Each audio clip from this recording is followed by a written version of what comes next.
Una vez, después de que murió mi padre, me senté en el jardín de mi casa y no pude levantarme por 2 horas.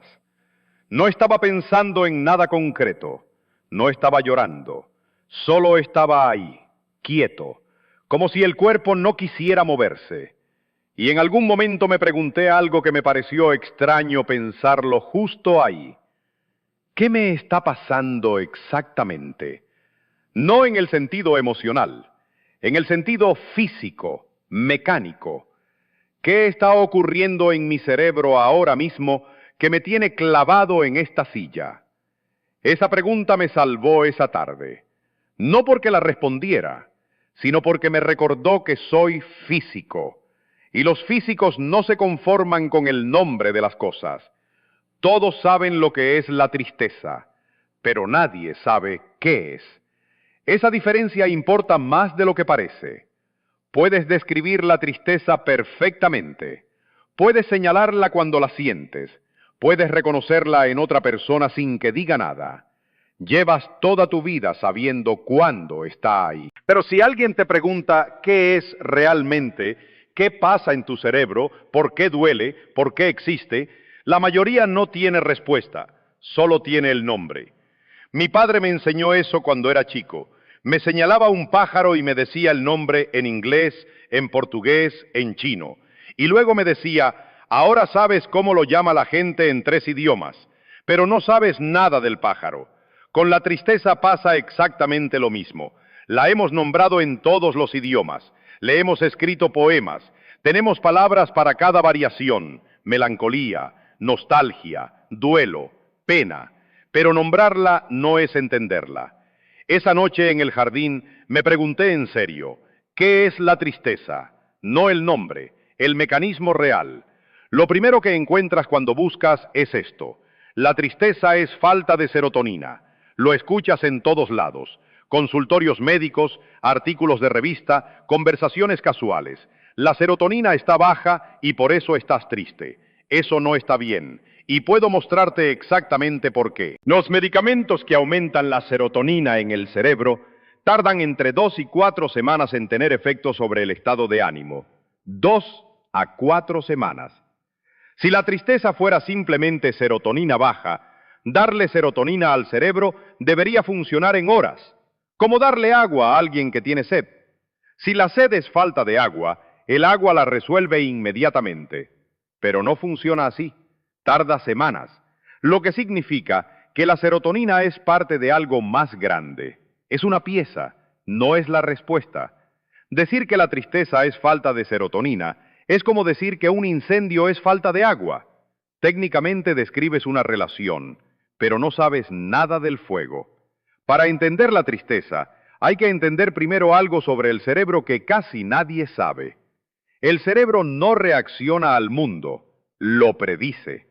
En este momento, tu cerebro no está simplemente recibiendo información del exterior, está construyendo un modelo de lo que va a pasar, prediciendo el siguiente segundo, el siguiente minuto, lo que va a ocurrir cuando hagas algo, todo el tiempo, sin parar.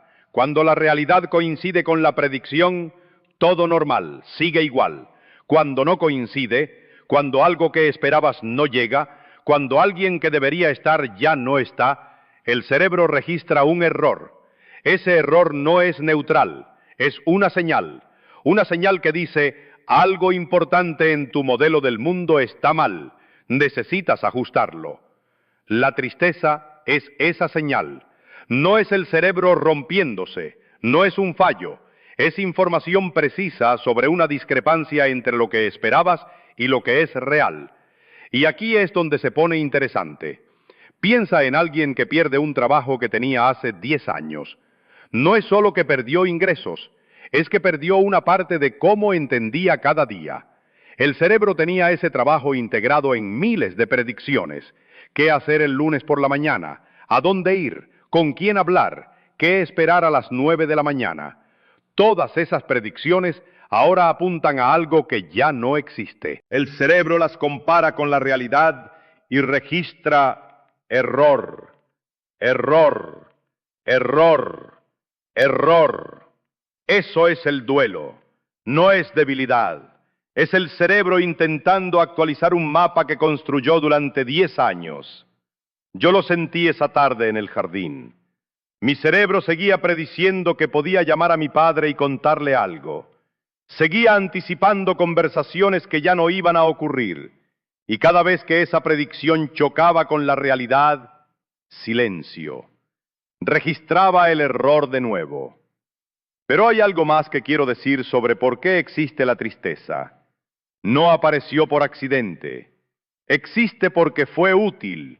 Los organismos que no registraban pérdidas importantes no ajustaban su comportamiento. Si perdías una fuente de comida y no lo sentías como pérdida real, seguías buscando en el mismo lugar. Si perdías a alguien importante y no cambiabas nada, cometías el mismo error otra vez. La tristeza fuerza la atención. Te obliga a dejar de hacer lo que estabas haciendo y procesar lo que pasó. Es incómoda por diseño. Si fuera neutral, la ignorarías. Un animal que sentía las pérdidas como pérdidas, que las registraba con intensidad, que cambiaba su comportamiento como resultado, sobrevivía mejor. No elegimos tener tristeza. La tristeza nos eligió porque los que la tenían duraban más. Ahora viene la parte que más me detuvo cuando la encontré. La tristeza duele físicamente. No es metáfora. Hay experimentos donde le pidieron a personas que recordaran una ruptura amorosa dolorosa mientras estaban en un escáner cerebral. Las regiones que se activaron fueron las mismas que se activan con dolor físico real. No parecidas, las mismas regiones, los mismos circuitos. Y hay algo más específico todavía. En un experimento dieron acetaminofén, la pastilla común para el dolor de cabeza, a personas que reportaban sentirse socialmente rechazadas. El dolor emocional bajó. Una pastilla para el dolor físico tuvo efecto sobre el dolor emocional. Eso no es coincidencia. Eso es anatomía. ¿Por qué comparten los mismos circuitos? Porque para un animal que vive en grupos, ser excluido era tan peligroso como una herida.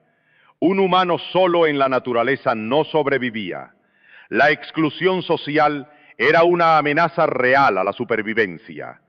El cerebro no distingue tanto como creemos entre dolor físico y dolor social. Los trata con los mismos circuitos porque los dos señalan peligro real. Cuando dices que te duele el pecho cuando estás triste, no estás siendo dramático, estás reportando neurología. Hay una pregunta que todo el mundo tiene sobre la tristeza. ¿Por qué se va con el tiempo? La respuesta fácil es: el tiempo cura. Pero eso no explica nada. El tiempo no hace nada por sí solo. Lo que pasa en ese tiempo es lo que importa. Lo que ocurre es esto. Al principio, después de una pérdida, el cerebro sigue prediciendo lo que ya no va a ocurrir. Sigue esperando, sigue anticipando, y cada vez que esa predicción choca con la realidad, registra el error de nuevo. Pero el cerebro aprende. Lentamente, con cada error registrado, va ajustando las predicciones, va dejando de esperar lo que ya no va a pasar, va construyendo un modelo nuevo. Cuando ese modelo está suficientemente actualizado, las predicciones ya no chocan tanto con la realidad. Los errores se vuelven menos frecuentes, la señal se apaga. No es que el tiempo cure, es que con el tiempo el cerebro reescribe el mapa. Y reescribir un mapa grande toma tiempo. Yo tardé meses en dejar de predecir que podía llamar a mi padre. No porque fuera lento, sino porque ese mapa tenía 50 años de construcción. Antes de llegar a la pregunta más difícil, quiero decir algo sobre cuándo la tristeza deja de ser una señal útil. La tristeza que describí tiene principio y fin. Es proporcional a lo que se perdió. Aunque incómoda, permite seguir funcionando. Cuando ese proceso se atasca, cuando las señales de error no se apagan, aunque el cerebro haya tenido tiempo, cuando la intensidad no baja, sino que sube, ahí la tristeza dejó de ser información y se convirtió en ruido que no para. No porque seas débil, sino porque el mecanismo que debería ajustarse no se está ajustando solo. Para eso existen otras herramientas, y usarlas no es rendirse. Es exactamente lo mismo que un físico hace cuando el experimento no funciona solo. Busca el instrumento correcto para el problema correcto. Ahora sí, la pregunta más difícil. Sabemos los circuitos, sabemos las señales químicas, sabemos las regiones del cerebro. La neurociencia ha mapeado mucho de lo que pasa cuando alguien está triste, pero hay algo que ese mapa no explica. ¿Por qué se siente como algo? ¿Por qué toda esa actividad eléctrica y química produce una experiencia? ¿Por qué no ocurre en silencio, como la digestión, sin que haya nada que se sienta como tristeza? Puedo describirte cada molécula involucrada. Puedo mostrarte en un escáner qué regiones se activan. Puedo seguir el mecanismo paso a paso desde la pérdida hasta la señal de error. Pero no puedo decirte por qué hay algo que se siente como tristeza y no solo procesamiento silencioso. Ese problema tiene nombre. Se llama el problema difícil de la conciencia. Es difícil no porque sea técnicamente complicado. Es difícil porque no tenemos ni idea de cómo atacarlo. No sabemos qué tipo de respuesta buscar. No sabemos si la respuesta existe en el lenguaje que tenemos. Ningún físico, ningún neurocientífico, ningún filósofo, nadie lo ha respondido. Regreso a ese jardín. Estoy sentado. No puedo levantarme. Y ahora, muchos años después, sé más de lo que sabía esa tarde. Sé que mi cerebro estaba registrando errores de predicción en masa. Sé que el mapa que había construido en 50 años de conversaciones con mi padre estaba chocando con una realidad nueva. Sé que el peso en el pecho era neurología real, no metáfora. Sé que esa inmovilidad tenía función. Era el sistema forzándome a procesar antes de seguir. Y sé que con el tiempo el mapa se reescribió. No completamente, pero lo suficiente. Pero también sé que nada de eso responde la pregunta que me hice esa tarde. ¿Por qué se sentía como algo? ¿Por qué había una experiencia ahí, en ese jardín, y no solo electricidad procesando en silencio? Cuando estás triste, tu cerebro está haciendo algo muy preciso.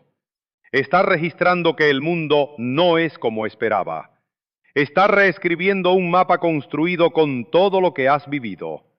Ese proceso duele, y ese dolor tiene una razón de existir. Pero ninguna de esas explicaciones te dice por qué se siente así. Y esa pregunta sigue exactamente donde la dejamos, sin respuesta, esperando a alguien que encuentre la manera correcta de hacerla. Quizás ese alguien eres tú.